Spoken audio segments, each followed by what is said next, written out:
Hi guys, and welcome to a brand new episode of Anime Podcasters. Today, we have absolutely no idea what we're doing.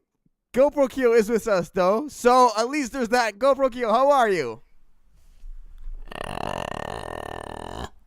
So he just literally rolled out of bed. It's 5 in the afternoon and he rolled out of bed. For you. Right time. But how you been, GoPro? I've been alright. Nothing too exciting. I just saw a couple of movies the other day. What? It's so exciting! Oh my god, tell me more! Well, I saw Kingsman. I saw Lego Ninjago. What else was there? I saw Princess and the Frog, because our theater's like rerunning some movies for some reason. Right. And My Little Pony the movie, of course. I mean, I know one ginger who was really happy that was the case. Yeah, we both went. We enjoyed it. Right on. Good for you. Good for you. Today, we're doing something that we used to do in the very old episodes of Anime Podcasters. This podcast is now old enough to say we have old episodes. How do you feel about that, GoPro? I think we're old enough to have old episodes. Yeah, I agree with you. We're doing a tradition called the Koala cast, where basically we get on, we don't actually have an exact topic. We're just going to talk through whatever we feel like talking about. And so I'm going to just jump off here and say, recently I started watching Hellsing Ultimate. I'm actually at the 3rd episode, and I'm really, really enjoying it. GoPro, you were telling me you watched all of Hellsing before? I watched the new Hellsing. I actually never saw the original. There's a I meant 90s Ultimate. I'm sorry. version? I meant Yeah. Ultimate. Yeah, there's a 90s version, I think, and they and like it's a bit longer. I don't know if it's any different from the one that you're watching, but I know it's kind of I mean, I guess it's a little different. I guess since it's older, it wasn't following the book or whatever. But Right. The Ultimate's really good because there's like a lot of like, since there's a lot of nationalities in it, there's like a lot of German characters. There's Italian, English. Like all the English dub actors had to do like a different accent, and they like some of them were playing like different or like multiple characters. I don't even know what I'm talking about right now. Right. But you know what? One thing, like Alucard, I think is unkillable. Like he am I correct when I said like his power is literally that he can't die? I think so. I mean, like I haven't seen the show for a while because like each episode is basically a movie, so it's like an hour and 45 minutes.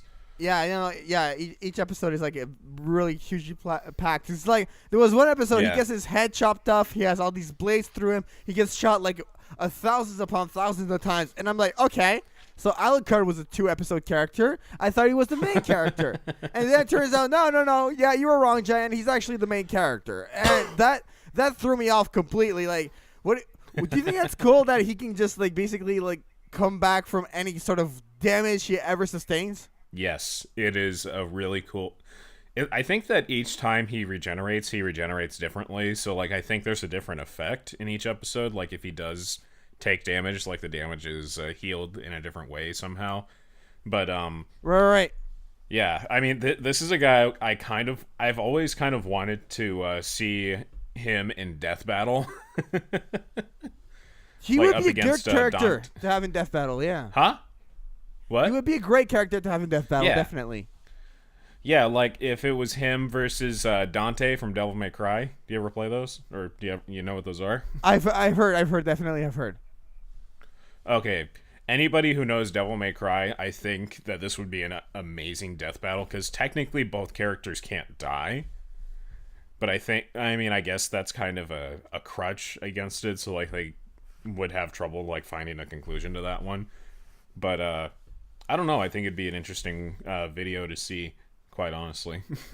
I think another interesting character that would go up against him would be from Yu Yu Hakusho. There's this character called Older Toguro. So you know Toguro and Yu Yu Hakusho, right? They're like the two brothers, the Toguro brothers. Little bit, yeah. Yeah. So the Older Toguro has this like regenerative, like shape-shifting ability, and basically there's like one spoiler alert for Yu Yu Hakusho here. At one point, like some bad guy like literally just like like older Toguro like sustains a lot of damage, and this other evil character just takes older Toguro and just like eats like what's left of him. He was like this little small like body at that point. And a few episodes later, older Toguro just like pops out of this guy's like body's like basically survived, and he was able to regenerate himself and everything. I feel like older Toguro versus Alucard would be an interesting fight too. I just think it's a really cool ability, like characters that can regenerate themselves and are able to come back from like super heavy battles, because what that does in my mind, it just pushes the limits of like the action. At this point, you could make your character go through no matter what, and he can still survive, right? Yeah. Which is really cool. But like, I don't know, is it? Do you feel like, is there a point where it gets too overpowered? Like for you, that ability, when does it become too overpowered in your mind? It becomes too overpowered like when there's no way to defeat that character. Now, by definition, this seems like a character that you can't kill, or like a battle would just be pointless because the character would always win as long as he just regenerates. Definitely. I don't know. I think it'd be pretty cool. I'm also watching Boruto right now. You're actually watching Boruto? I'm watching Boruto, and I'm enjoying Boruto. Boruto. A lot of people have been telling me like, "Oh, why are you watching it? It's garbage. It's just like rehashed stuff from Naruto." Well, guess what? If I really enjoyed the original material, the source material, Naruto, and so I want to see like the story restart in a sense. And so far, like the series is at 30 episodes, if I'm not mistaken, as I'm recording this podcast. Really good episodes so far. There's been a lot of I guess how can I say, like Boruto's like definitely changed and transformed a little bit throughout the show, and I just find it really confusing because how you like Boruto is able to use the gentle fist, right? Because obviously Naruto and Hinata are the parents, right? But he can't use Byakugan. Isn't that really stupid? That's like that's kind of like the equivalent of giving somebody the knowledge of pressure points but blindfolded. Basically, in a sense, like the Byakugan and gentle fist technique are one. How useful it becomes is severely decreased if you can't, like, you don't know where the chakra points are. I'm gonna poke you until I hit something. Eventually, I know there's a chakra point somewhere there. Could you just imagine? How does he get around that though? Apparently he has this other eye power that's been a bit explored in the anime. It's like it's almost like a Byakugan. Like basically there was this evil chakra controlling certain characters at the beginning of the anime, and Boruto was able to see with his eye power. So it's like an offspring of the Byakugan, but I don't think he could see like chakra networks with it though. So it was this weird like hybrid. That's kind of odd. I mean, yeah, I know, right? It like at this point, I know that the series has kind of jumped over the point of credibility, because like since the Ninja War ended and like Shippuden's over and everything, like they've added a lot of powers and hybrid things that are similar to other powers, and it's just like, why don't you just stick with the other powers and just write other characters in, just instead of like making 6 different ways to get to the same result. Definitely. And you know, I get actually something that's bothering me in Boruto right now is the Genings are way too overpowered. Like Boruto's like class is ridiculous. Like there's this character called Mitsuki, and Mitsuki literally like knows how to do like lightning release and like wind style, and he has like elastic arms that like allow him to like, he has like all of these abilities. It's ridiculous. There's even this one Genin able to use like earth release, and they're just way too overpowered. Like for me, that was a bit of a turnoff. I was like, what? Like, we're starting at this point, and these characters are just, like, able to basically take out, like, tunings, I feel like. Yeah, I mean, it's not as... It sounds like the show is about as interesting as I thought it was. I mean, it's an interesting idea, but, like, they're not starting the character from, like, ground zero. It doesn't seem like he's really, like, learning from what you're telling me. It seems like he's just kind of born with his abilities, and like the only thing he needs to do is just like hone them and just sort of get a grip on how his powers work. Right. No, I agree with you. You know what I would like to see actually? Huh. I'd like to see like a sort of Rock Lee and his Ninja Pals, but like from the Boruto series, like basically making fun of Boruto. There is so much material you can use there. I swear, you could do like I don't know, like you could even use Rock Lee's son, Meta Lee. Make a Meta Lee and his Ninja Pal series. That would be great. That would work, in my opinion. I would be down. I would actually kind of be down for that. Me too, man. I mean, I honestly doubt that they would let that slide because like Shonen Jump's kind of banking on Naruto to make money, like along with Dragon Ball. But yeah. I mean, I don't know. I think that'd be a great idea for like a spin-off, but thing is, I don't think that the product was like officially licensed beforehand. But I don't know. I guess it's all a little confusing to me, like the business side of it. But yeah, I'd actually be down for that idea. It would be very interesting. It was really funny because well, was there anything else you want to talk about Boruto? Because I kind of wanted to go somewhere else. There was something I wanted to talk about, like regarding Soul Eater. Was there anything else you wanted to add? I really got nothing to add to Boruto, but if you got something to say about Soul Eater, I am so down to listen. yeah. Okay. So, there's this. It's definitely like a Halloween themed podcast we got going here today. Yeah, I know, right? For Soul Eater, like, basically, back in episode 60 of the podcast, Hotshot and we did this, like, best anime heroes, and he picked, you already know where I'm going with this. He picked Black Star as a greatest anime hero, and I really don't like Black Star, and I don't want to like do the clip has been like referred to me like so many times, and like this is something I'm gonna have to live with for the rest of my life, and whatever, it happened. Basically, where I wanted to go with this is that Black Star, Hotshot told me, get to the sword, get to the point where there's the new sword and everything, and you will see Black Star become you'll actually enjoy Black Star as a character. I've gotten to the sword, and oh boy, I still don't enjoy Black Star, so I was wondering, what's your opinion of Black Star, like pre-sword and post-sword, basically? And obviously, many spoilers ahead about Soul Eater, guys, so skip ahead if you don't want to get spoiled. Go ahead. As somebody who's read the manga, watched the show, and has been has finished the show, I have to say that Black Star doesn't necessarily change. I think he kind of stays the same. There are points where you kind of see his growth, and he does become a bit more of a, like, he'll show his more sensitive side, but it's not for very often. And he's kind of a shelled, or he's sort of a character that kind of keeps to himself and doesn't really like to rely on others if he can help it. Because like I guess the character got sort of a pride complex going. Not quite sure what else to say. Like, is there like any other questions you have, or like is that enough for you, or? Well, I'm wrapping my mind around it. Like that's what I thought. Like I really thought that the character didn't change. To me, it was just okay. He unlocks this, I guess, new world, new abilities, he just evolves, like in terms of like his strength.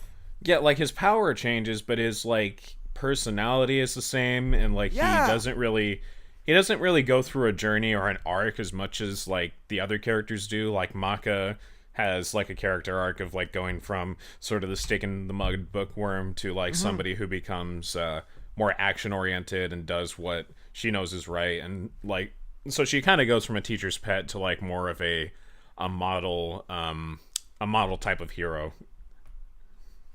Okay, I see what you mean. That's really interesting. I guess because that's really what the show and the manga kind of focuses on. Maka and Soul are kind of the focus of the show. They are. We get these three pairs. Well, I guess like Death the Kid has 2 weapons, but basically these 3 pairs, or you know what I mean. Yeah. Like they're introduced as like the main teams and everything, and they each get their own episode and everything at the beginning of the. It's kind of an ensemble cast, but it's not as focused on the rest of the group as it is on Soul and Maka. Exactly. Yeah. Has there any like lately? Are there any good like animes you watched or were reminded of, and like any like something good worth like talking about on the podcast? I haven't really seen anything new lately. I'm still trying to catch up with some other stuff, but like I've got so much going on because I'm like working on storyboards and school stuff, and right. Like I got projects with you, I got projects at school, I got projects with other collaborators I want to work on, and just Oh man, I've been kind of busy to watch cartoons and anime, but I've somehow been squeezing some time in for some other stuff. I'm not watching anime as much as I used to, because like recently I just finished Over the Garden Wall, which is a Cartoon Network miniseries, kind of set in like the 1900s, sort of fairy tale lore. Whoa, that sounds cool. Yeah, it's actually really good. Just finished it the other day, actually. I would say that there is. I actually would say that there is some good Halloween-ish anime people could be watching this time of year. Like what?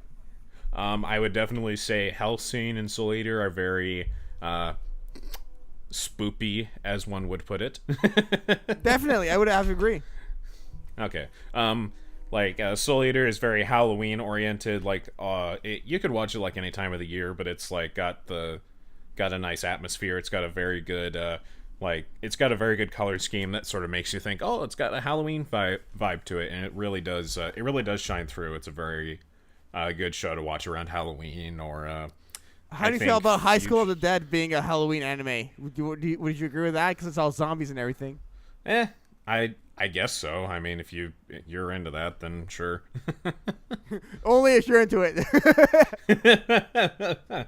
I'm honestly not the biggest fan of it, but like if people want to watch it around Halloween, that's actually, I mean, I can see why people watch it around Halloween. It's got some elements, but honestly, it feels more like an apocalypse film, or like right. Yeah, it feels more like Left 4 Dead or Call of Duty, or like Call of Duty Zombie Mode or whatever, you know? Mm-hmm. No, I see what you mean. Were you ever a fan of the Tokyo Ghoul series? Have you ever watched those, or like lent any attention to those? I saw like I saw the pilot when it first came out. Like I saw the original version, like in Japanese and everything, and it was okay. It was okay. I just wasn't I wasn't as into it as I was into another anime series that I thought was very similar to it. It was I thought it was very similar to a series called Elfenlied. Oh, I never heard of it. Tell me about Elfenlied. Okay, well, that one is about these girls who are supposedly a different species entirely. They're sort of a hybrid species of this alien race, I think. I don't remember exactly what they are, but there's something. There's something. Yeah, there's something, all right. Do you have to catch them all like Pokemon? No. No. None of that. No. What am I going to do with my Master Ball, Kyo? Don't throw it to other strangers. Bad Jaian. Bad. So basically it's about this gentleman who has had sort of a traumatization. He had, or like there's a certain part of his memory that's blocked off, and one of the experiments escapes from this lab, and she washes up on the beach, and they take the girl in, and she sort of flip-flops between this cutesy moe personality to Gasai type of psychopath, and they have these... Oh, you said Gasai, I gotta watch it now. Yeah. And the characters all have, and like a lot of the characters have pink hair, so there you go. They're like just like Gasai clones. Could you imagine? Oh god. Just like a bunch of an anime full of Yunos. How interesting would that be? They all get a cell phone, and there's only one Yuki though. Like I feel like if that were the case, then they would organize somehow. Like they would become like an army, and they would just like work together and like somehow make like plans to protect Yuki and all that, and just make him the I don't know, whatever the goal of the show was. I have the best setup ever for an anime. I'm gonna mix in some Naruto with this. Watch this, okay? Oh, God. It's not the tuning exam, it's the Yuki exams, okay? And what happens is that you get squads of Yunos, 3 Yunos per squad, right? Okay? And then, so you have the written test, and the written test is like basically a test on how well you know Yuki, and then you get the forest of Yuki, okay? We throw in one of Yuki's jackets in the forest, okay? And then it's the first one to bring back the jacket, okay? And survive. And then the winning squad of 3 people, basically, okay? They have a fight to the death, those 3. And whoever wins that, then they could become Chunin. They don't even get Yuki. They just become Chunin.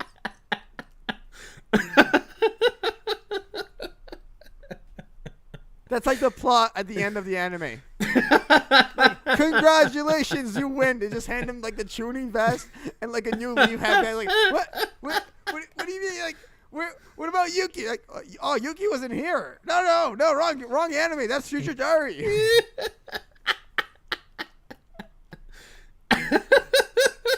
Let's do that. But wouldn't they all win? No, the one would there'd just be one.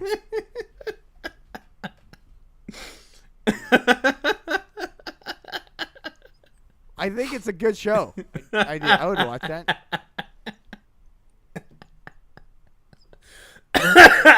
Oh my god, it's just done.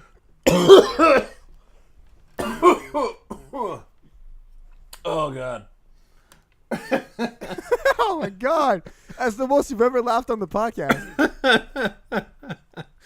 Like, wouldn't they all win? Like, wouldn't they all, like, pass the test? I don't know. Well, there's like a fight to the death at the end, though.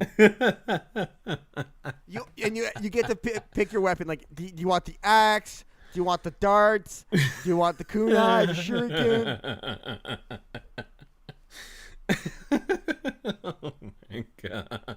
And you can have like a sexy Yuki jutsu. Transform! And they transform into Yuki.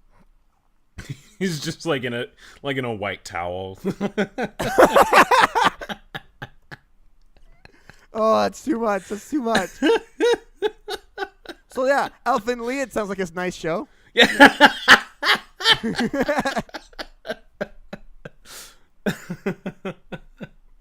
Oh my god. Oh god. Oh my god. Where do we go from here, Kyo? I want to go home. Oh man. Oh, that was good. That was a good one. Yeah, now we have an idea for another spin-off video that you can do. Yeah, I know, right? There we go. But seriously, did you want to continue on Elfin Lied? Like, I'm sorry, I kind of just took it way too far. No, it's good. Basically, there's these experimental creature women, and they like some of them, like one of them escapes, and it's their most powerful, and they send out their lesser powerful ones, and they all send them to kill or extract this one. I wouldn't recommend watching this unless you're really into dark shit. It's making me. It's sounding a bit like Dead Man Wonderland to me. Is it similar? Would you say? I would say Dead Man Wonderland is better because like there's more character to it, but like with this one, it seems like everybody except for the main characters are complete assholes. Okay. So like everybody's just like they're all trying to catch this girl, and the girl is always like in the like sweet cutesy mode whenever the other guy is around, so they're not. So like the psychotic side of the character is never revealed like till towards the end, and it's kind of hard to explain. It gets kind of complicated as it goes on, but like if you're just sitting there and you're paying attention to it, you'll actually kind of enjoy it. But at the same time, it can get super super dark. I see what you mean. It honestly sounds like a really good show. I would definitely like. I think I'm gonna actually add it to my list. I wouldn't say watch it very often, though. I would say it's good to just sit through it at least once, so you can kind of like, I don't know. It's like it's one of those shows where it's like a lot of people will recommend it, but it's I don't know. It's kind of like it's one of those shows that like it's one of those must-watch shows, but you shouldn't have to watch it over again. I see what you mean. I came across this really interesting thread on do you know the site VS Battles? I actually don't. Okay, so it's a wiki basically, and you get all these characters, and they basically like rank rank their powers like, oh, their durability, their strength, their speed, their stamina, all this stuff, and then they rank them. Their intelligence, and then they rank the characters, and they have thousands upon thousands. Like, you can find basically any anime character on there for sure. Oh. And so there's this one thread I came across, and I really want your opinion on this. Kyo, have you watched a lot of Code Geass? Yeah, I've watched a fair amount of it. I haven't finished it, but I do know how it ends. Okay. So you know the power of Geass, basically. You know how the power of Geass works, right? Yeah, for the most part, about as well as the show knows it. How yeah, it works, exactly. I mean, and I came across this thread, and it was very interesting. So basically, here's the situation, and I want your opinion. Okay, before Light Yagami dies, okay, he's taken with his Death Note to a brand new universe, okay? Right before Lelouch dies, he's zapped out of the situation and taken to a brand new universe, okay? Okay. And so Kyo has his Death Note, no Ryuk, and he's in the city, and Lelouch is there. He has his power of Geass, and that's that. Okay. So, and then the mission they have here, okay, they're both told there is someone else with supernatural power here in the city. You have to kill that person. Okay. Who do you think wins between Light Yagami with the Death Note and Lelouch with the Geass in this city? And so, yeah, that's the situation. Take me through your thoughts here. You said he was with Ryuk? No Ryuk. No Ryuk? Okay. No Ryuk. No Shinigami Eyes either. And we're playing this with normal Death Note rules, not Netflix burn a page rules. I wasn't going to bring him up even if you told me. I don't want to live. Okay, go ahead. Broadway. There you go.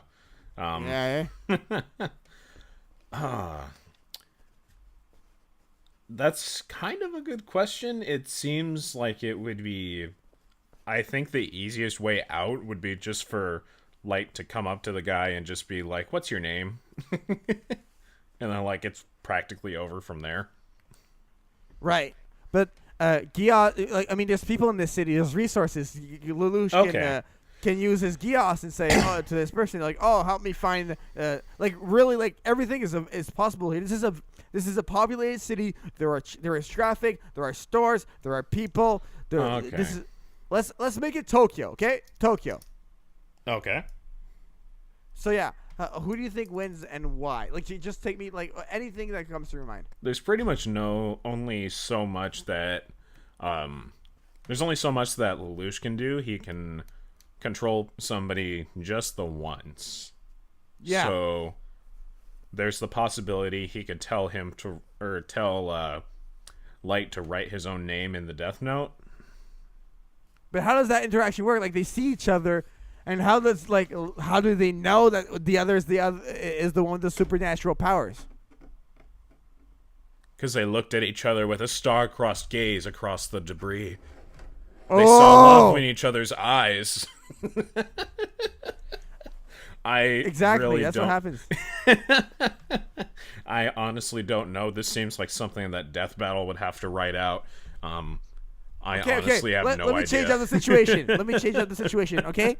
Airborne, we drop 50 Unos in the city, all armed with an axe, okay? They're all armed with one axe each, okay? Oh, and they're told God. There are 2 people with supernatural powers in this city. If you kill both of these people, okay, you each get your own personal Yuki. What happens then? Well, they all group up together and kill Light and Lelouch, and they all get their own little pocket Yuki from anime podcasters. Exactly. They don't even get the actual Yuki. They just get our Yuki. They all get like their own little cat person with a white hoodie. There you go. Oh my God. But in all seriousness, like, I've thought about this a lot, and I think that Lelouch should win. Lelouch can just don't you think you just use the power of Geass on a stranger, be like, find someone with supernatural powers, or find the other person with supernatural powers in this city, and Geass, you're forced to do that task. You are under control until you finish your task. He can do that to every single person in the city. finally they find that person, and he'd be like, find that person and bring him to me. Okay. Or like, find that person and annihilate them. You see what I mean? Right. And Light can only do so much. I mean, when he was with Naomi Misara and trying to get her name, right? It took him a bit of time to figure out and think out a strategy. If he has all these people, one after the other going up to him, he can't just like, oh, what's your name? What's your first name? What's your last name? Write it down. Like, the whole Kira thing is like undercover in the sense like he writes his name from his room in the first season and stuff. You know what I mean? Yeah. He's doing it from the comfort of his own home. Here he's on a battlefield. And Lelouch is more used to the battlefield than Kira. Right. What do you think of that? Do you agree? Do you disagree? Well, like, the crutch that you got to keep in mind is that both of these powers rely on the knowledge of whoever they're controlling. So, for example, I think that in what was it? In Death Note, there was a point where I believe Light had somebody write something on the wall in a different language, but it didn't come out. I don't recall if that's true or not. Right. Oh, you're talking about the experiments on the prisoners. Yeah. Yeah. So, like, he couldn't have that person write in Latin because, well, that person doesn't know Latin, and Light probably doesn't know Latin, or, well, I guess, I don't know. It's Light. The fuck, what does he know? No, he can control the person within their abilities, right? Yeah. Yeah, the abilities have to be within what that person that you're controlling knows. And so, therefore, if it works that way with the Gios, doesn't it also imply that those people don't exactly know who that person is that they're talking about specifically? Right. Or, well, can't you say, like, oh, man, yeah, that's true. So what would happen in that situation? Let's see.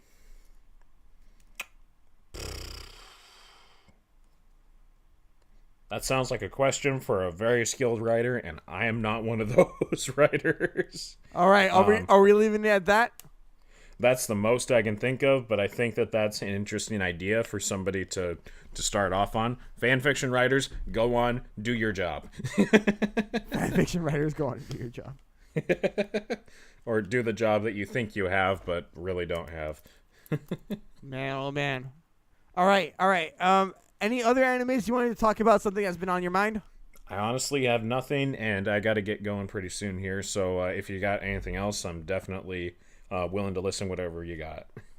All right. So I wanted to get your take on if you're gonna watch Dragon Ball Super or not, because it's ramping up here. We're in the Tournament of Power arc, and it's a very, very good arc, and I'm loving it so far. I mean, I know you watched Dragon Ball and Dragon Ball Z as a kid, right?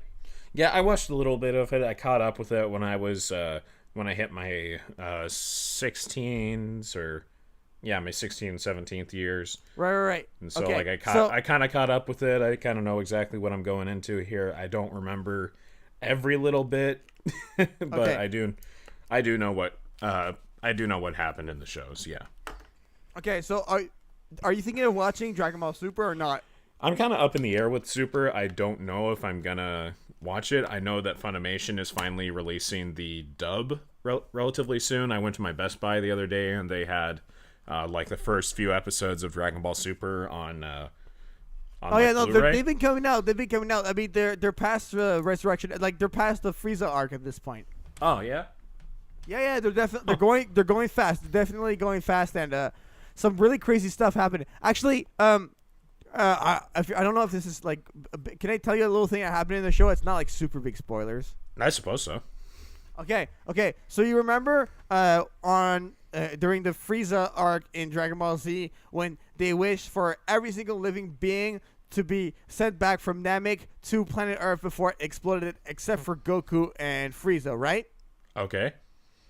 Remember Captain Ginyu when he switched bodies? He was about to switch bodies with Vegeta, but then when Goku threw that Toad and the Toad got switched into Captain Ginyu's body, right? Right. So basically, Captain Ginyu became a Toad. Captain Ginyu was technically considered a living creature, right? Yeah. So he actually comes back in Super As the Toad? No. Like, What? basically, in Resurrection F, they managed to like resurrect, like bring him back because like he survived the explosion in Namek because he was switched back to planet Earth because he was a living being. Oh, okay. You see what I mean? Is that crazy? Yeah. I mean, I saw that. a little confusing, but yeah. It's actually pretty crazy. All right, we got a question here before you leave, and I know you're such a My Hero Academia fan, Kyo. So this one comes from Gabriel Renault, and he asks, "Who is the strongest student in My Hero Academia?" Baymax. And why is that? Please go into detail. Go into incredibly descriptive detail. Because Baymax is the best. All right, I'll answer the question before we get out of here. In my opinion, Shoto Todoroki is the strongest character in My Hero. The strongest student. He's basically this character who's got half ice and half fire power, and a very strong character. He does like these crazy attacks with him, and he's very skilled, very very very skilled character. So that's my opinion. Okay. This is a Koala cast. This isn't supposed to be a super serious analytical podcast. This was just to shoot the breeze, to have some fun. I literally messaged Kyo, I was like, let's podcast right now. He's like, okay, I guess. And so this was very impromptu. So if this is your first time listening to anime podcasters, just know that this is a very one-off kind of thing we do. It's a tradition Kyo and I have, and we love it very much because it's random, it's fun, and we get to talk about Yuki's dropped everywhere in the middle of Tokyo with Lelouch and like, I mean, obviously this is like the best kind of podcast you could expect in your feed. So you can follow the podcast on iTunes. You can also follow the podcast on SoundCloud, and I'm working on getting a Facebook page for the podcast. So if you guys want some anime podcasters on your Facebook, go give it a like. The link will be in the description. I still don't have the page link for it because it's in the works right now. All right, guys. Before we leave, I have one last Yuki question for Kyo. Yeah. All right. So, you know the Akimichi clan, right? Kiba's clan. Yeah. It's instead of Man Beast clone, it's Yuki Beast clone. Okay. So here's what happens. Okay. Basically, everyone gets their Yuki, okay, when they're in the Akimichi clan. It's like, basically, Yuki replaces Akamaru, and then you give her a food pill, and she becomes even more of a Yuki, okay? How do you think the tunneling fang would work in that instance, Kyo? That sounds like a question for a very skilled writer, and I am not one of those writers. Why would it work? It'd be more pink. Oh man, did I miss that out with Yuno? I meant with Yuno the whole time, guys. Yuno becomes the new Akimichi dogs, and then you give Yuno a food pill. Kyo can't even. He's like, no, I'm not answering this. Oh god. All right, guys, thank you so much for watching this episode of Anime Podcasters. Have a good one. Bye.